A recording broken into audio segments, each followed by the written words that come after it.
Shri Krishna friends, Radhe Radhe. कैसे हैं आप सभी फ्रेंड्स। आज की इस वीडियो में निर्जला एकादशी व्रत का पूजन कैसे की जाती है, इस व्रत का क्या महत्व है, व्रत में हमें किन किन बातों का ध्यान रखना होता है, पारण का शुभ मुहूर्त क्या है, क्योंकि इस व्रत में सही टाइम पे पारण करने का और दान करने का विशेष महत्व होता है। तो चलिए इस वीडियो में हम सारी जानकारी आप लोगों के साथ शेयर कर रही हूँ। फ्रेंड्स, निर्जला एकादशी का व्रत 21 मई दिन गुरुवार को किया जाएगा। तो सुबह सवेरे उठकर आप स्नान आदि कर ले, पीले रंग का वस्त्र धारण कर ले, उत्तर पूर्व दिशा मुख करके एक चौकी लगा ले। चौकी पर आप पीले रंग का वस्त्र बिछा दे। निर्जला एकादशी व्रत में विष्णु भगवान की पूजा की जाती है। तो विष्णु भगवान की आपके पास कोई प्रतिमा हो, मूर्ति हो, आप पूजा के स्थान पर रखें। इसमें कलश की भी स्थापना की जाती है। तो आपके घर में जो भी पीतल का, तांबा का जो भी लोटा हो, आप उसमें कलश स्थापना करें। कलश में हम पूरा जल भर देंगे। उसमें हम दूब, एक सुपारी, फूल, थोड़ा सा रोड़ी और हल्दी, ये सारी चीज़ें हमें कलश में डालनी है। साथ में हमें देखिए यहाँ पे 5 या 7 हमें अशोक के पत्ते या आम के पत्ते इस तरीके से हमें कलश में लगाने होते हैं। उसके बाद देखिए कलश को हम इस तरह से ढक देंगे और इसके ऊपर आप चाहें तो कोई भी ऋतु फल रख सकते हैं। अब देखिए किसी भी पूजन में हम सर्वप्रथम गणेश जी की पूजन करते हैं। तो यहाँ पर हम गणेश जी को भी स्थापित करेंगे। और अगर आपके घर में लड्डू गोपाल हैं तो इस पूजन में आप लड्डू गोपाल को भी शामिल करें। तो लड्डू गोपाल को मैं स्नान करा दी हूँ, वस्त्र धारण करा के यहाँ पर देखिए इनको विराजमान की हूँ। अब हम दीपक प्रज्वलित करेंगे और इसमें देखिए सभी को जो है हमें यहाँ पे चंदन से तिलक लगाने हैं। तो सभी को हम चंदन से तिलक लगाएंगे। उसके बाद हम रोड़ी से तिलक लगाएंगे। यहाँ पे लक्ष्मी माता की भी प्रतिमा है। तो लक्ष्मी माता को हम सिंदूर के तिलक लगाएंगे। विष्णु जी की पूजा अगर आप लक्ष्मी जी के साथ करते हैं तो विष्णु जी के साथ साथ हमें लक्ष्मी जी की भी आशीर्वाद प्राप्त होती है।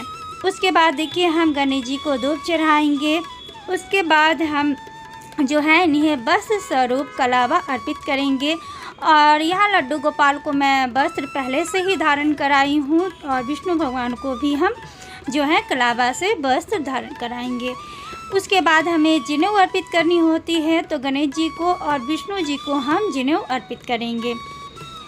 आप जो है वो लाल पीले रंग का फूल आपको लेने होते हैं। तो आप गणेश जी को लाल फूल अर्पित करें। विष्णु भगवान को पीला फूल जो है वो अधिक प्रिय होता है। तो हम विष्णु भगवान को जो है वो पीला फूल अर्पित करेंगे। सभी को यहाँ पे हम फूल अर्पित कर देंगे और वातावरण को सुगंधित करने के लिए हम धूप जलाएंगे। सभी देवी देवताओं को हम धूप दिखाएंगे। उसके बाद हमें यहाँ पर फल अर्पित करने होते हैं, क्योंकि निर्जला एकादशी के व्रत में अन्न नहीं खाई जाती है। तो अन्न का भोग भी इसमें नहीं लगाया जाता है। तो आपका जो भी सीजनली फल है, आप आम, केला, खरबूजा, ये सारी चीज़ें जो हैं वो चढ़ा सकते हैं। उसके बाद देखिए यहाँ पर मैं विष्णु जी को जो है वो आम रस का भोग लगाई हूँ। साथ में देखिए जो है इस पूजा में पंखा भी रखी जाती है, क्योंकि जो पूजा के बाद पंखे का दान किया जाता है। अब देखिए सबसे इस पूजा का जो मेन महत्व होता है वो होता है जल का दान करना। इस पूजा में मीठे जल का दान किया जाता है, क्योंकि ये जो व्रत होता है वो निर्जला व्रत होता है। 24 घंटा तक इस व्रत में हम कुछ भी अन्न जल नहीं खाते पीते हैं। तो इसलिए खुद प्यासे रह के हम दूसरों की प्यास बुझाते हैं। तो इसलिए जो है वो मीठे जल का जो है वो दान किया जाता है। उसके बाद देखिए विष्णु भगवान को तुलसी जो है तुलसी भोग में तुलसी ज़रूर अर्पित करने होते हैं। और जो आप पानी यहाँ पे दान कर रहे हैं जल, उसमें भी हमें तुलसी छोड़ने हैं। उसके बाद जो सुहागिन महिलाएं हैं वो चाहें तो जो दान है वो सुहाग की सामानें दान करने के लिए यहाँ पर चढ़ा सकती हैं, क्योंकि सुहाग का सामान जितना ज़्यादा दान किया जाए, हमारी सुहाग कहते हैं कि उतना ही अधिक उसकी उम्र बढ़ती है। उसके बाद आप कुछ दक्षिणे भी रख दें, ताकि आप किसी को दान दें तो जो कमी रह जाती है उस पैसे से पूरा हो सके। उसके बाद जो है हाथों में इस तरह से फूल लेके आपको कथा सुननी होती है, आप इस तरह से कथा सुनेंगे। और फ्रेंड्स, निर्जला एकादशी का व्रत बहुत ही कठिन व्रत होता है, क्योंकि ये 24 घंटे का व्रत होता है। इसमें पानी की एक बूंद भी नहीं ली जाती है, इसलिए बहुत ज़्यादा ही ये कठिन व्रत होता है। तो कथा सुनने के बाद देखिए फ्रेंड्स, हम अब जो है वो आरती करेंगे। तो पहले आप गणेश जी की आरती करें, फिर विष्णु भगवान की आरती करें। उसके बाद देखिए फ्रेंड्स, ये जो पूजा की चौकी है ये आपको ऐसे ही रहने देना है।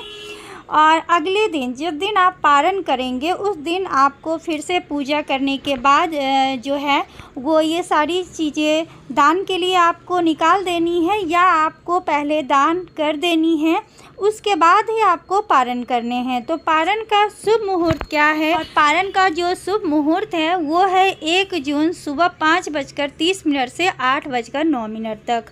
और इसी शुभ मुहूर्त में आपको पारण करने होते हैं। तो अगर आपके घर में इतनी सुबह खाना बन गया है, आपके लिए पारण का जो भोजन है वो बन चुका है, तो आप भोजन कर ले। अगर भोजन नहीं बन पाया है तो थोड़ी सी जल में तुलसी के पत्ते मिलाकर जो है आप अपने मुख में रख ले, तो इससे जो पारण का विधि है वो पूरा हो जाएगा। उसके बाद पारण से पहले ही आपको जो है वो दान की सामान भी दान कर देनी है। तो ये जो जल के घड़े हैं वो आपको ज़रूर से दान करने हैं। सुहाग की सामान अगर आप दान के लिए चढ़ाए हैं तो वो आप दान कर ले, कुछ फल आप दान कर दे। तो ये सारी चीज़ें जो हैं आप सही मुहूर्त पे दान करें, क्योंकि इस पूजन में सही शुभ मुहूर्त पर दान और पारण का विशेष फल बताया गया है। तो सही मुहूर्त पे ही आप जो है वो सारी चीज़ें दान करें। उसके बाद जो कलश के जल है वो आप किसी पेड़ पौधे में डाल दें, और जो यहाँ पे भगवान जी हैं उनको आप मंदिर में रख दें। बाकी चीज़ जो प्रसाद चढ़ाई गई है वो आप अपने घर में वितरण कर दें, और बाकी जो दान की चीज़ें हैं वो आप दान कर दें। फ्रेंड्स, निर्जला एकादशी का व्रत अगर हम साल भर में एक भी एकादशी का व्रत नहीं करते हैं और हम निर्जला एकादशी का व्रत कर लेते हैं तो सारे एकादशी का जो फल है वो हमें इस व्रत से प्राप्त हो जाता है। फ्रेंड्स, ये व्रत बहुत कठिन होता है। उम्मीद करती हूँ कि ये वीडियो आप लोगों के लिए यूजफुल रही हो, और ये वीडियो अगर आप लोगों को अच्छी लगे तो प्लीज़ हमें कमेंट करके ज़रूर बताएं कि आप कहां से इस वीडियो को देख रहे हैं, ताकि हम आपका धन्यवाद कर सकें।